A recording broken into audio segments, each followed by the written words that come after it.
Part 1. The Rejection. The scent of pine and morning frost couldn't mask the metallic tang of fear that clung to Sarah's skin. She stood at the edge of the Crescent Moon Pack's territory, her bare feet already numb against the forest floor, watching as the man she'd loved since childhood prepared to destroy her world with 3 simple words. I reject you. Marcus Blackthorne, future alpha of the Crescent Moon Pack, didn't even have the decency to look at her when he spoke.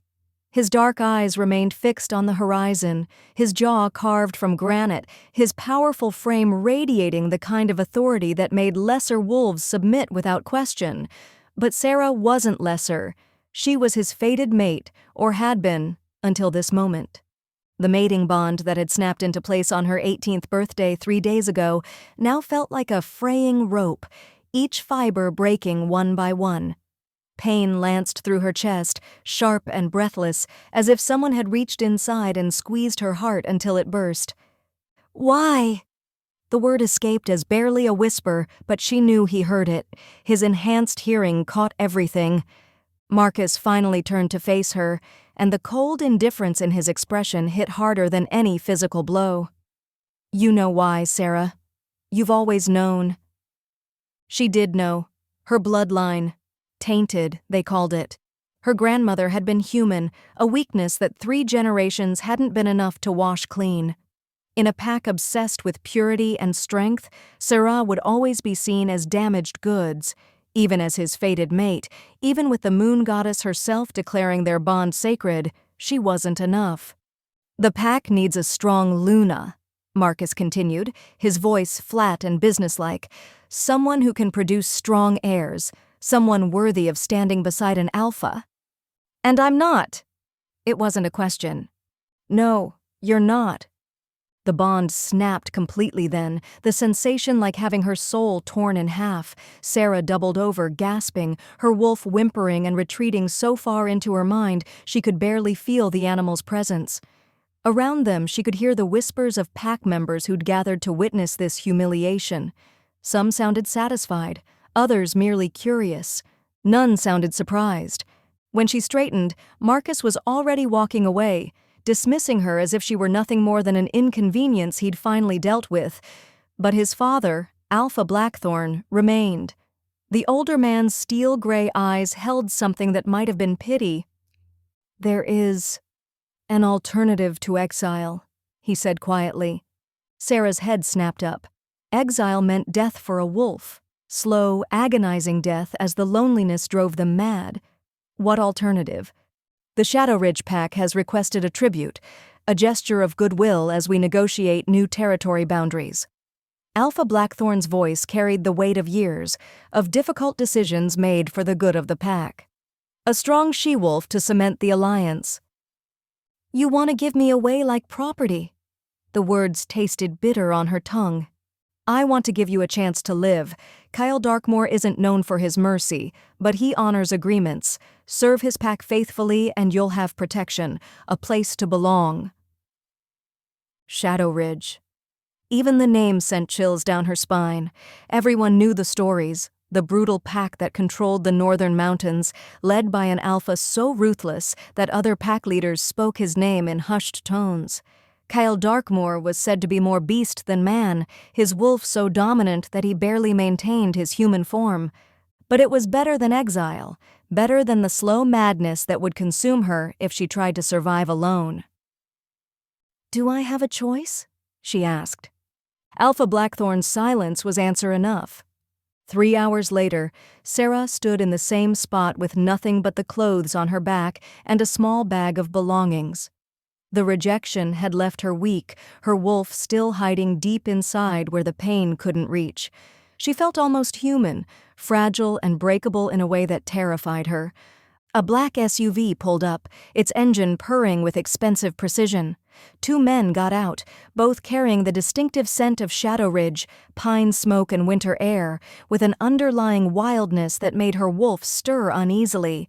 They were clearly enforcers, built like living weapons, their dark clothing and cold expressions radiating barely leashed violence. Sarah Nightingale? The taller one's voice was gravelly, worn down by years of orders and conflict. "Yes.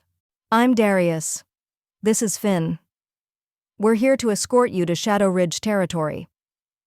Escort. Such a polite word for what was essentially a kidnapping. Sarah looked back once at the only home she'd ever known. Marcus was nowhere to be seen, probably celebrating his freedom with Lydia Ravencrest, the golden-haired daughter of a neighboring alpha who would make him a perfect, pure-blooded Luna. The thought sent another spike of pain through her chest, but she forced herself to turn away. "Let's go," she said. The drive north took 6 hours, winding through increasingly wild terrain as they left civilization behind.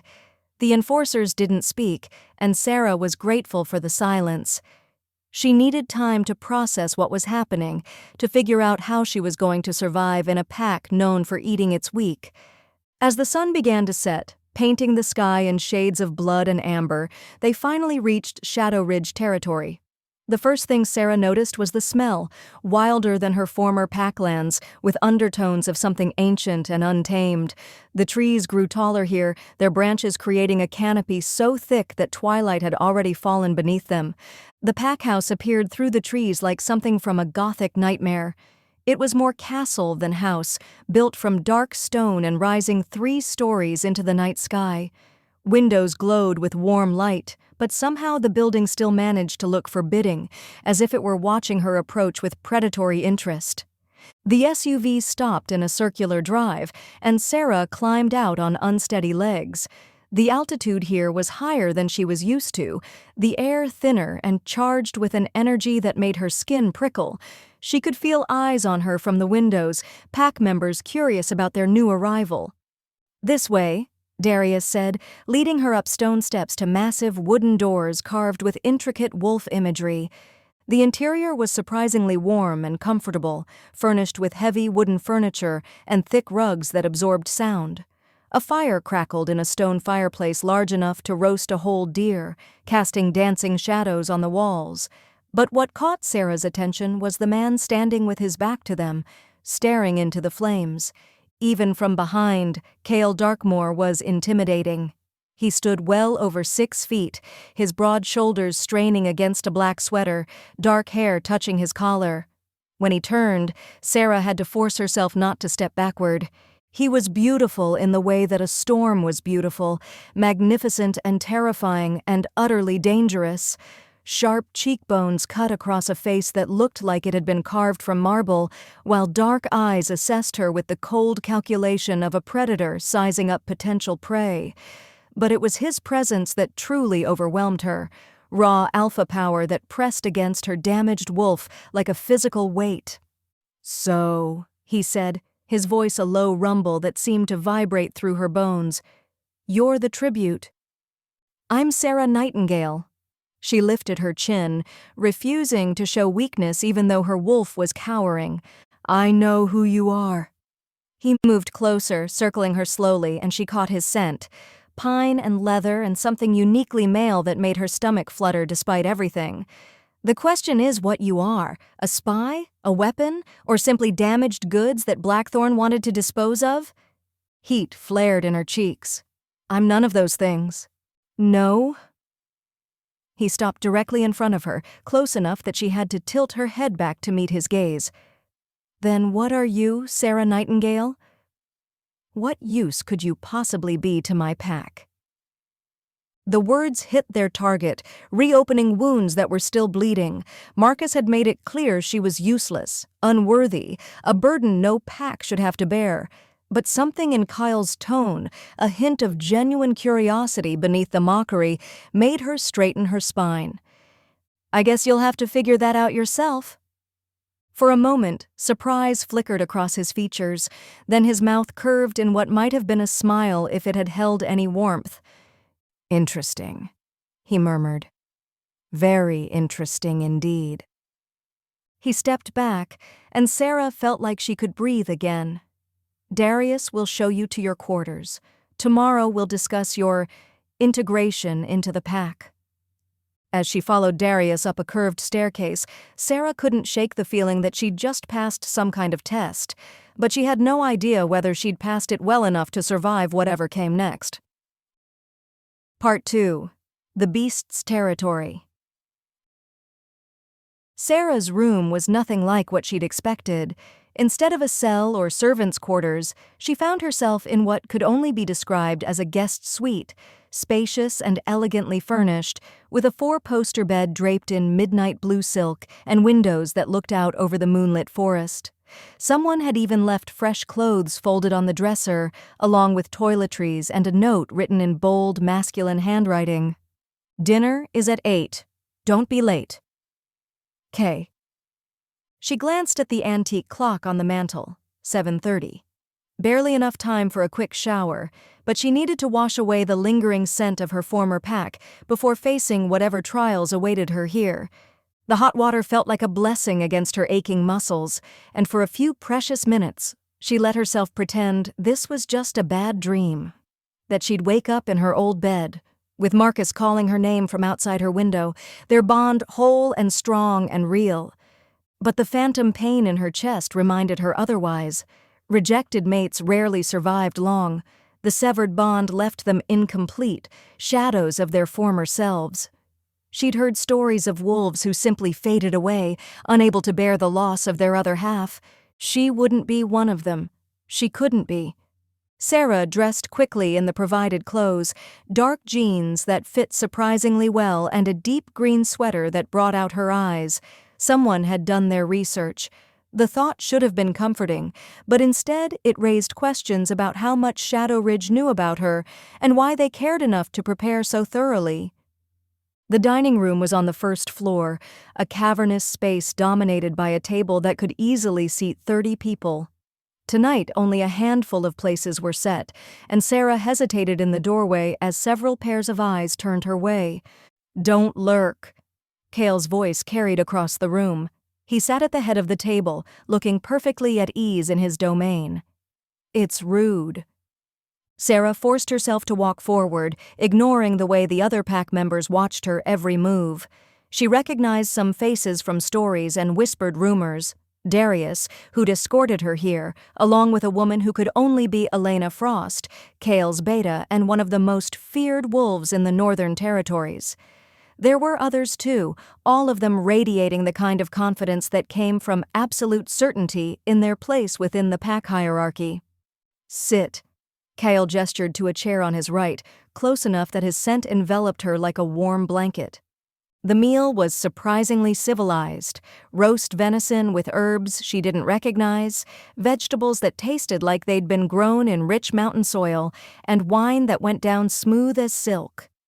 Conversation flowed around the table, touching on pack business, territory disputes, and hunting plans. Sarah remained silent, content to observe and learn. "You're very quiet," Elena observed, her pale blue eyes sharp with intelligence. "Most wolves from Crescent Moon can't seem to stop talking about themselves." "I'm not most wolves," Sarah replied. "No, you're not." This came from Cale, who'd been watching her with unsettling intensity throughout the meal. "You're the one Marcus Blackthorne rejected 3 days ago." The table went silent. Sarah felt heat creep up her neck, but she kept her expression neutral. "Yes." "Why?" The simple question hit harder than she'd expected. She could feel everyone waiting for her answer, judging her worthiness based on why she'd been deemed unacceptable by her own fated mate. "I wasn't strong enough," she said finally. "My bloodline isn't pure enough. I wouldn't have made a suitable Luna." "Whose decision was that?" Sarah blinked, caught off guard by the question. "What?" "Who decided you weren't strong enough? Marcus? His father? The pack?" Cale leaned forward slightly, his dark eyes never leaving her face. "Or did you decide that yourself?" She stopped, realizing she didn't have an answer. The certainty of her unworthiness had been drilled into her from childhood, reinforced by whispers and sideways glances and casual cruelties that had shaped her understanding of her place in the world. "Interesting," Cale murmured, echoing his words from earlier. Tell me, Sarah, what do you know about Shadow Ridge? I know you're the most feared pack in the Northern Territories. I know you control more land than any 3 packs combined, and I know you don't tolerate weakness. All true, but incomplete. He sat back, his fingers toying with the stem of his wine glass. Do you know why we're feared? Sarah shook her head. Because we judge wolves by what they do, not where they come from. Because we reward strength of spirit over purity of blood. Because we understand that sometimes the most dangerous predators are the ones others underestimate. His words sent a strange flutter through her chest, something that wasn't quite hope but came close. Every wolf at this table was an outcast once, Kyle continued. Elena was exiled from her birth pack for refusing to submit to an alpha's advances. Darius was born to humans and didn't shift until he was 22. Marcus there, he nodded toward a scarred man across the table, killed his own father to protect his sister from abuse. Sarah looked around the table with new eyes, seeing the strength in these wolves that came from surviving, from fighting for their place rather than having it handed to them. So the question becomes, Cale said softly, what are you willing to fight for, Sarah Nightingale? Before she could answer, a commotion erupted from outside, snarls and growls that made every wolf at the table tense. Cale was on his feet instantly, his body coiled with deadly purpose. Report! He barked as Finn burst through the dining room doors. Rogues Alpha, 3 of them crossed the eastern border. They're heading straight for the pack house. Cale's expression darkened, and for a moment Sarah caught a glimpse of the beast that lived beneath his human facade, something wild and merciless that made her wolf whimper in recognition of superior predator. Neutralize them, he ordered, but leave one alive for questioning. Already done, Alpha. But there's something else. Finn's eyes flicked to Sarah, uncertainty clear in his expression. They were asking for her by name. The temperature in the room seemed to drop 10 degrees. Cale's gaze snapped to Sarah, and she saw suspicion kindle in his dark eyes. Were they now? He said quietly, his voice carrying a dangerous undertone that made her skin prickle. How very interesting. I don't know anything about this, Sarah said quickly, but she could see doubt flickering across the faces around the table. I swear, I have no idea why they would— Of course you don't. Cale's tone was conversational, but there was something underneath it that made her blood run cold. Just a coincidence that rogues show up asking for our new tribute by name, less than 12 hours after her arrival. Kyle, Alpha, he corrected sharply, and you'll remain in your room until we determine exactly what kind of threat you represent. I'm not a threat. Everyone's a threat until proven otherwise. He jerked his head toward Darius. Escort Miss Nightingale to her quarters, post guards. You can't just imprison me, Sarah protested as Darius moved toward her. I haven't done anything wrong. Cale stepped closer, his presence overwhelming her in a way that made her wolf finally emerge from hiding, not in aggression, but in instinctive submission to an alpha whose power dwarfed anything she'd ever experienced. Can't I? His voice was barely above a whisper, but it carried the weight of absolute authority. This is my territory, Sarah. My pack. My rules. And the first rule is that I protect what's mine, regardless of the cost.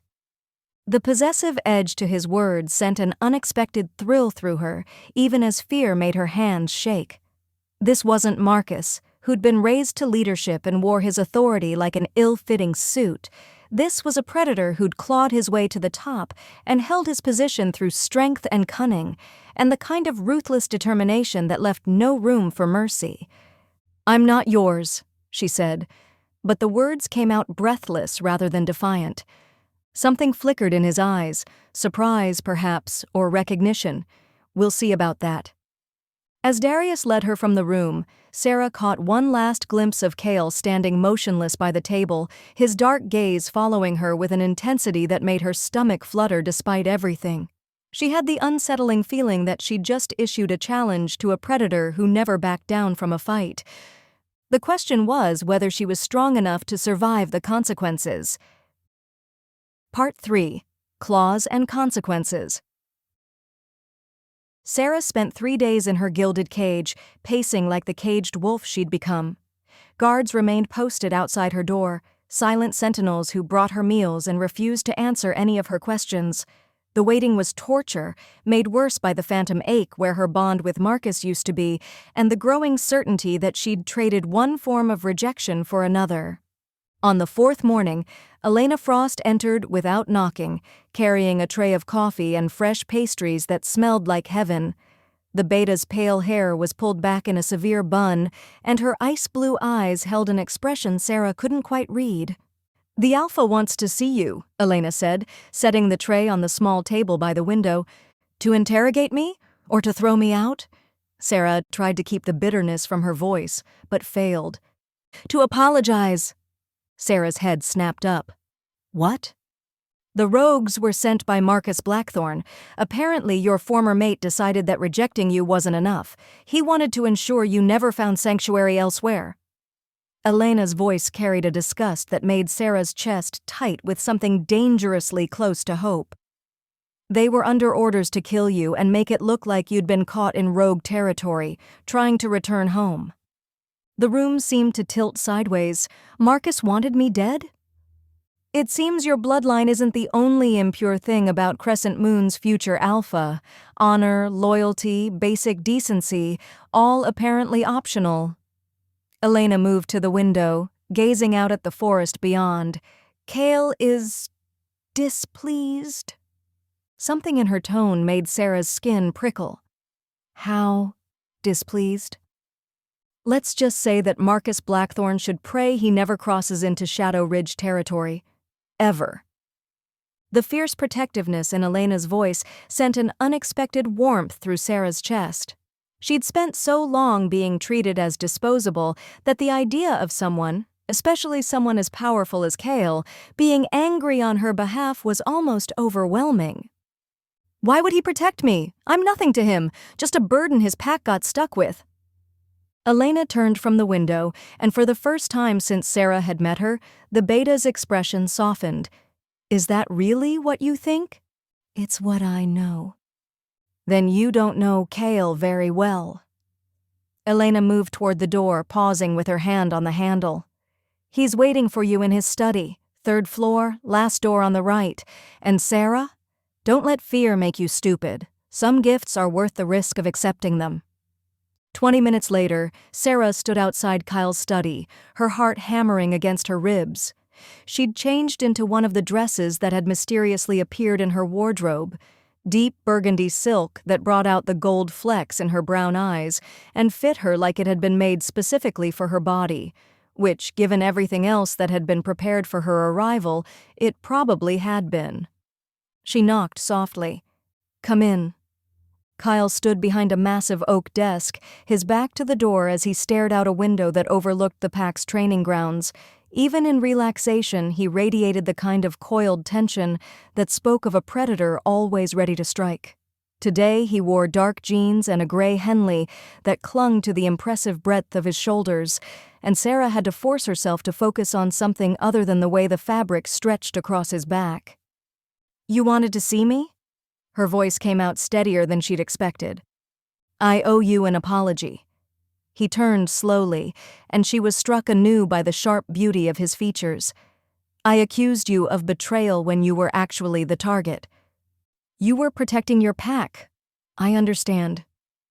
"Do you?" He moved around the desk and she caught his scent, pine and leather with an underlying musk that made her wolf stir restlessly.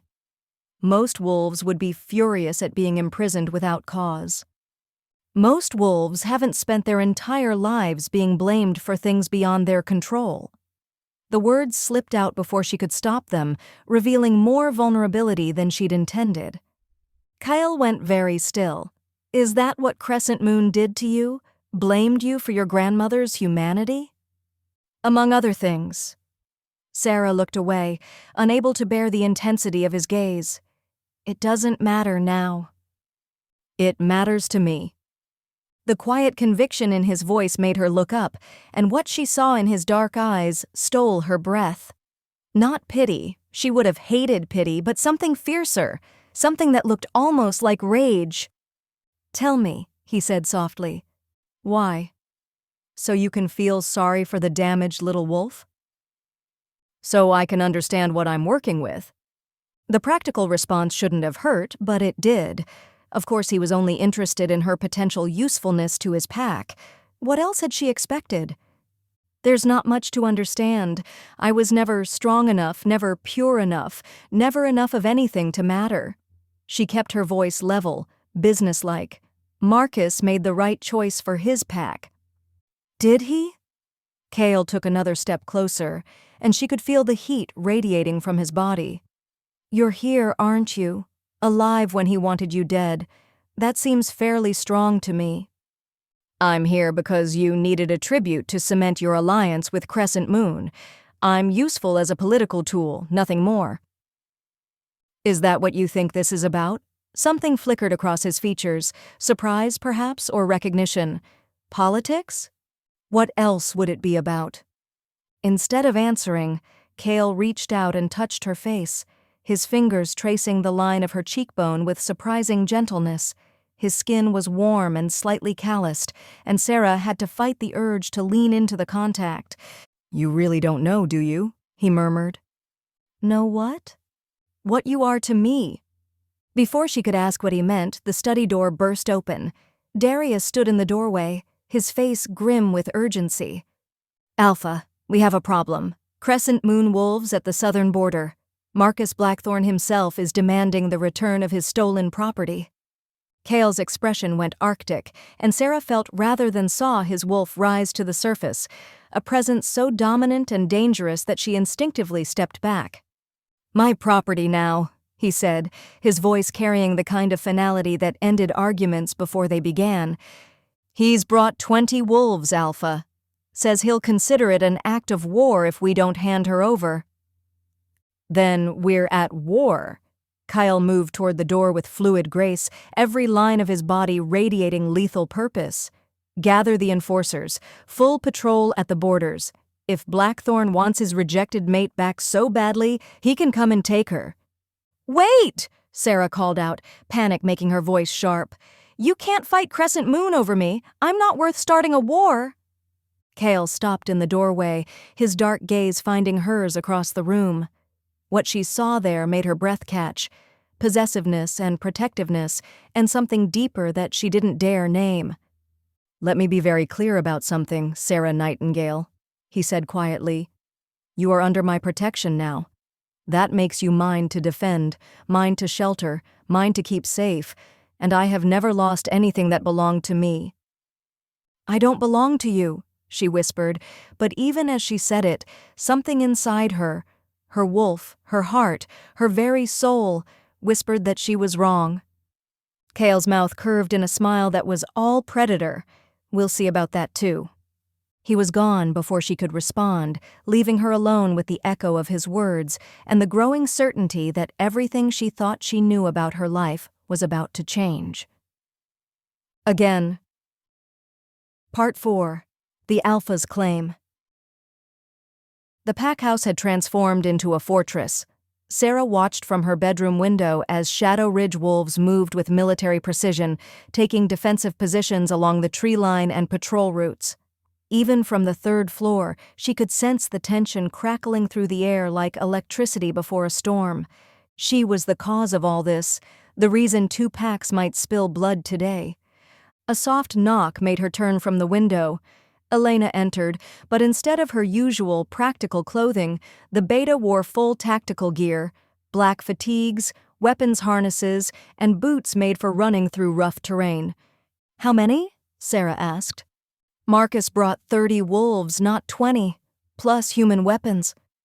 Elena's expression was grim but not concerned. "He's not here to negotiate. He's here to kill me. He's here to try."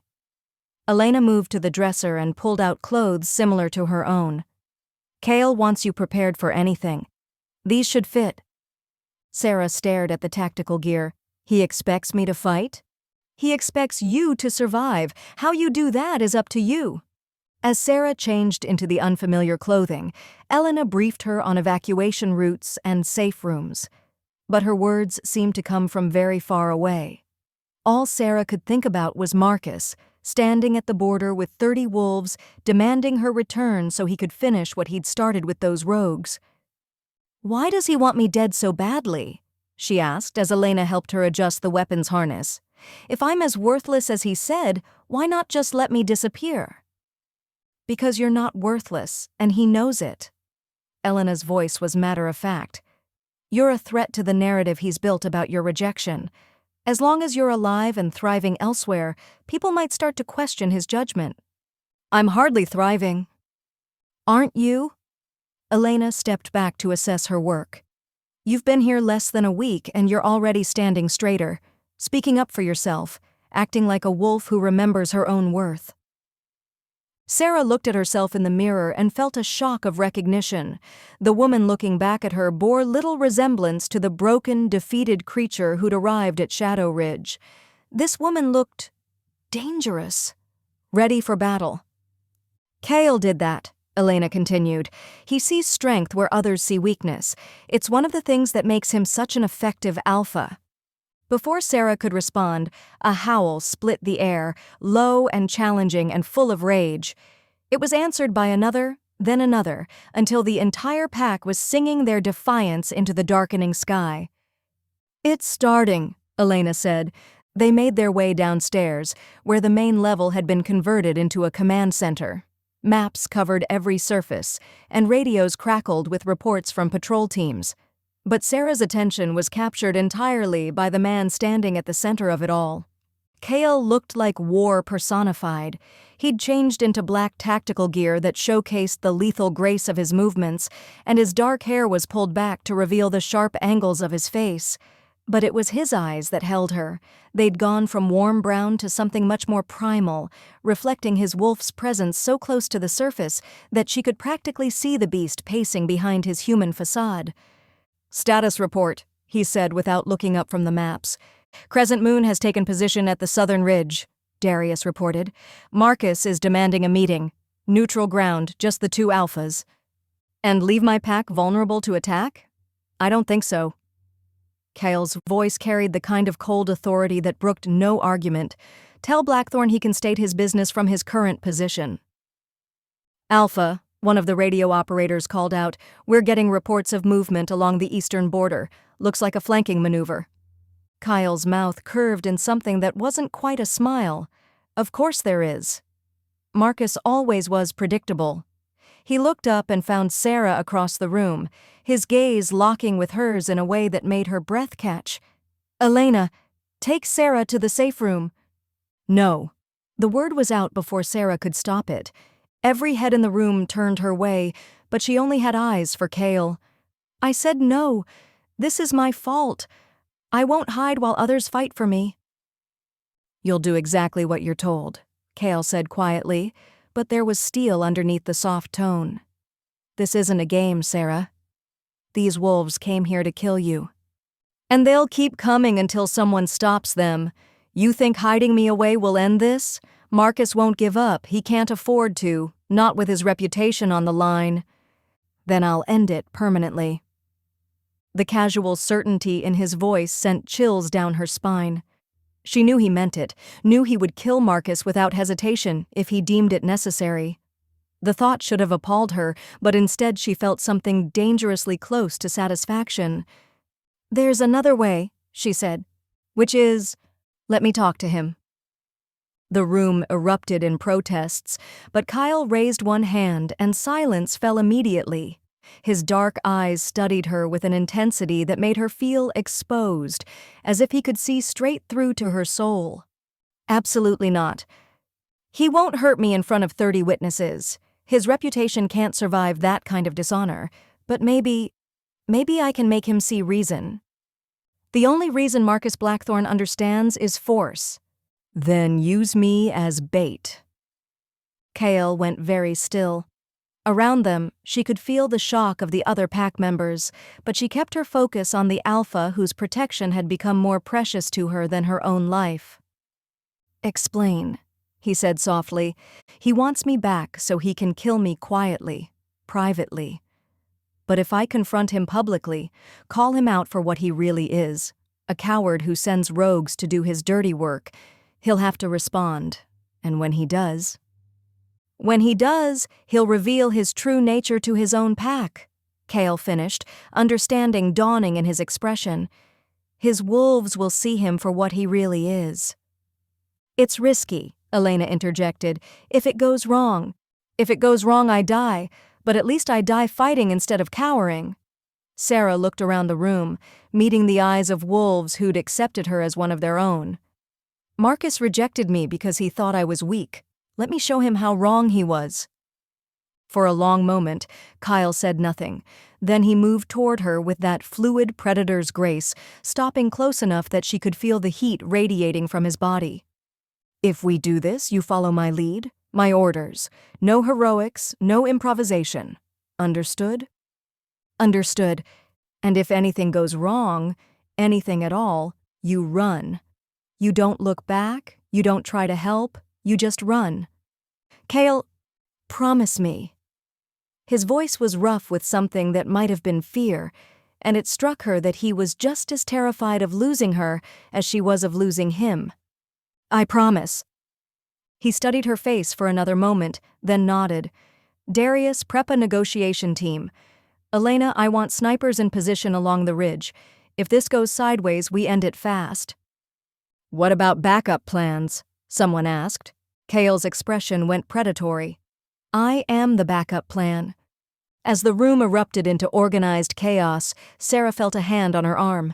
She looked up to find Cale watching her with an expression she couldn't quite read. For what it's worth, he said quietly, I don't think you're weak. I never have. Before she could respond, he was gone, leaving her with the scent of pine and leather and the growing certainty that she was about to face the most important test of her life. The question was whether she was strong enough to pass it. Part 5. Blood and Bonds. The neutral ground Cale chose was a clearing at the base of Shadow Ridge Mountain, where ancient pine trees formed a natural amphitheater. Moonlight filtered through the canopy above, casting everything in silver and shadow, appropriate, Sarah thought, for what might be her final confrontation with the man who'd tried to destroy her. She stood beside Cale at the edge of the clearing, hyper-aware of every detail around her, the way his wolves had positioned themselves with military precision, the scent of pine sap and damp earth, the sound of her own heartbeat thundering in her ears. Across the clearing, Marcus emerged from the tree line with 5 of his wolves flanking him. Even at a distance, Sarah could see the changes in him, the way he held himself with brittle arrogance, the cruel set of his mouth, the calculating coldness in eyes that had once looked at her with something resembling affection. Blackthorn, Cale called out, his voice carrying easily across the space between them. You're trespassing. I'm reclaiming stolen property. Marcus stepped forward, his gaze finding Sarah with laser precision.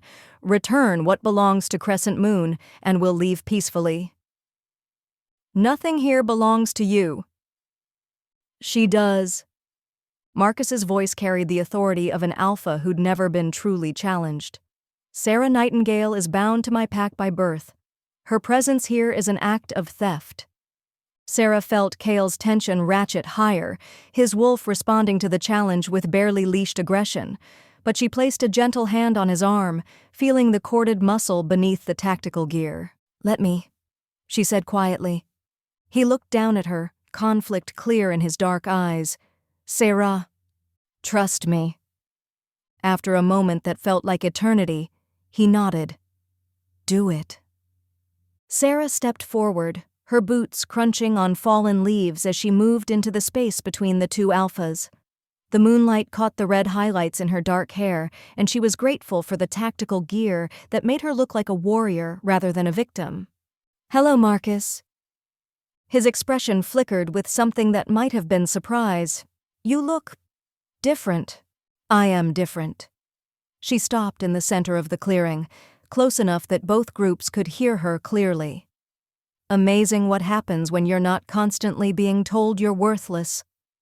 A murmur went through the crescent moon wolves, and Sarah caught several exchanged glances. Good. Let them hear this. You're still the same broken she-wolf I rejected, Marcus said, but there was something defensive in his tone now. Impure blood doesn't change just because you find new masters to serve. You're right. I am the same she-wolf you rejected. Sarah lifted her chin, letting pride ring in her voice. The same she-wolf you deemed unworthy of standing beside an alpha. The same she-wolf you wanted dead badly enough to send rogues after her. The last part hit its target. Several of Marcus's wolves shifted uneasily, their eyes widening with shock. Sarah pressed her advantage. Did you tell them that part, Marcus, when you asked them to follow you here? Did you mention that you hired rogues to murder your former mate because her continued existence was inconvenient? That's a lie, Marcus snarled, but his scent carried the acrid tang of fear now. Is it? Then why are you here? Why bring 30 wolves to reclaim someone you deemed worthless? Sarah began to pace, her movements predatory in a way that would have been impossible a week ago. Could it be because I'm not as broken as you claimed? Because rejecting your fated mate, a gift from the moon goddess herself, might reflect poorly on your judgment? Enough. Marcus took a step toward her, his wolf rising to the surface. You belong to Crescent Moon. You will return with us. I belong to no one but myself. The words rang with conviction she hadn't known she possessed. You made that clear when you severed our bond. I can reclaim you. The old laws require consent. This came from Kale, his voice cutting across the clearing like a blade. Something you've never bothered to seek. Marcus whirled to face the Shadow Ridge Alpha, his lip curling in a sneer. This doesn't concern you, Darkmoor. She's under my protection. That makes it very much my concern. Your protection? Marcus laughed, the sound harsh and mocking. Is that what you call it? Or have you simply found a new use for damaged goods? The insult hung in the air like a physical presence, and Sarah felt something inside her snap, not break. She'd been broken too many times already. This was different. This was the sound of chains falling away, of a caged wolf finally remembering what it meant to have claws. Damaged goods? She repeated softly, and there was something in her voice that made several wolves take involuntary steps backward. Is that what you see when you look at me, Marcus? She began to walk toward him, her movements fluid and dangerous. Because I see something very different. I see a she-wolf who survived 18 years of being told she wasn't enough, who endured rejection by her fated mate and lived to tell about it, who crossed enemy territory and found sanctuary with wolves who value strength over bloodlines. Marcus backed up a step, uncertainty flickering across his features. Sarah? I see a wolf who was strong enough to threaten a future alpha's reputation simply by existing. She was close enough now that he could probably smell the change in her, the confidence, the sense of belonging she'd found in Shadow Ridge. Strong enough that you felt the need to hire assassins rather than face the possibility that people might question your judgment. You think you're stronger now? Marcus's voice cracked like a whip. You think hiding behind another alpha makes you powerful? You're still the same weak, broken thing I discarded. Then prove it. The challenge rang across the clearing, and Sarah heard several sharp intakes of breath. She was calling for a formal challenge, a fight that could only end in death or submission. Sarah, no. Kale's voice carried a warning that made her wolf whimper, but she didn't back down. You want me back so badly, Marcus? Fight for me. Here. Now winner takes all. She spread her arms wide, leaving herself open and vulnerable. Unless you're afraid that the weak, broken she-wolf might be stronger than you thought. Marcus's eyes went feral, his wolf snarling at the insult to his dominance. You want to die that badly? Fine, I accept your challenge. No. Kyle's voice cut through the tension like a physical force, and suddenly he was moving, placing himself between Sarah and Marcus with lethal grace. If anyone fights him, it's me. Kyle, don't. The challenge is invalid, he continued, his dark gaze never leaving Marcus. "She's under my protection, which makes any threat against her a threat against me personally." Marcus's mouth curved in a cruel smile. How noble, the great Cale Darkmoor defending his pet project. "Call her that again," Cale said softly, "and I'll tear your throat out where you stand." "Will you? For a wolf who isn't even yours?" Marcus circled them slowly, his movements predatory. "She was mine first, Darkmoor. My fated mate, my rejected mate. You're just picking up my leftovers." The words hit Sarah like physical blows, reopening wounds she'd thought were healing. She saw the truth in them, saw herself as Marcus did, as damaged goods that Cale had taken in out of some misguided sense of charity. But then Cale spoke, and his words changed everything. "She was never yours," he said, his voice carrying absolute conviction. "Fated mates aren't possessions to be claimed or discarded. They're gifts to be treasured, and you threw away the most precious gift the moon goddess could have given you." He turned slightly, his dark eyes finding hers, and what she saw there stole her breath. Not pity, not charity. Something infinitely more powerful. "You want to know what I see when I look at her?" he continued, speaking to Marcus but never breaking eye contact with Sarah. "I see a warrior who's been tested by fire and emerged stronger. I see a wolf who knows her own worth, even when others can't see it. I see my equal in every way that matters." The words washed over her like warm sunlight, healing wounds she hadn't even known she carried. But it was what he said next that shattered her completely. "I see my mate." The confession hung in the air like a prayer, and Sarah felt something click into place inside her chest. Not the desperate, clinging bond she'd shared with Marcus, but something deeper, stronger, a connection that felt like coming home. "Impossible," Marcus snarled. "The moon goddess doesn't grant second chances." "Maybe not," Cale said, finally turning back to face the other alpha. "But sometimes she corrects her mistakes." Marcus lunged without warning, his human form blurring as he began to shift mid-leap. But Cale was ready for him, meeting the attack with a vicious grace that spoke of years of deadly experience. They crashed together in a tangle of claws and fangs, rolling across the clearing in a blur of violence. Sarah wanted to help, to do something, but Elena appeared at her side with iron-strong hands holding her back.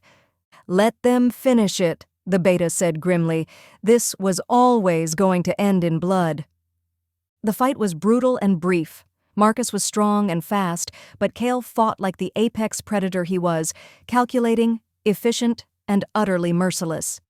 When it ended, Marcus lay pinned beneath Cale's larger wolf form, his throat exposed in submission.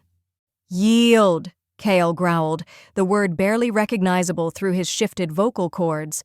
"I yield," Marcus gasped, his voice thick with defeat and humiliation. Cale held the position for another moment, making sure the submission was witnessed by both packs, then slowly shifted back to human form. He stood over Marcus, his dark eyes cold as winter. "If you ever come near her again," he said quietly, "I will hunt you to the ends of the earth and make you pray for the mercy of a quick death. Are we clear?" Marcus nodded, unable to meet his gaze. "Good. Now get off my territory before I change my mind about letting you live." As the Crescent Moon wolves retreated, supporting their defeated alpha between them, Sarah found herself surrounded by Shadow Ridge Pack members offering congratulations and acceptance, but all she could see was Cale, standing alone at the edge of the clearing with blood on his knuckles and moonlight in his dark hair. She walked to him slowly, her heart hammering against her ribs. "You called me your mate," she said softly. "I did." He didn't look at her, his gaze fixed on the retreating figures disappearing into the forest. "Did you mean it?" "I don't say things I don't mean." Sarah stepped closer, close enough that she could feel the heat radiating from his body. "The moon goddess doesn't usually—" "The moon goddess gave you to an unworthy alpha who was too blind to see what he had." Kyle finally looked at her, and the intensity in his dark eyes made her knees weak. Maybe this is her way of making amends. And if it's not? If this is just... proximity and adrenaline, and he silenced her with a kiss that stole her breath and rewrote her understanding of what it meant to be desired. His mouth was warm and demanding against hers, his hands tangling in her hair as he pulled her closer. When they finally broke apart, she was dizzy with want and wonder. "Does that feel like proximity and adrenaline?" he asked against her lips. "No," she whispered. "It feels like coming home." "Good, because you are home, Sarah Nightingale. You're exactly where you belong." As he kissed her again under the silver moonlight, surrounded by the pack that had claimed her as their own, Sarah felt the last of her walls crumble. She'd been rejected, cast out, hunted, and nearly killed. But she'd also found something she'd never thought possible, a place where she was valued not despite her imperfections, but because of the strength she'd found in overcoming them. She'd found her mate, her pack, her home, and this time she was strong enough to fight for all of it.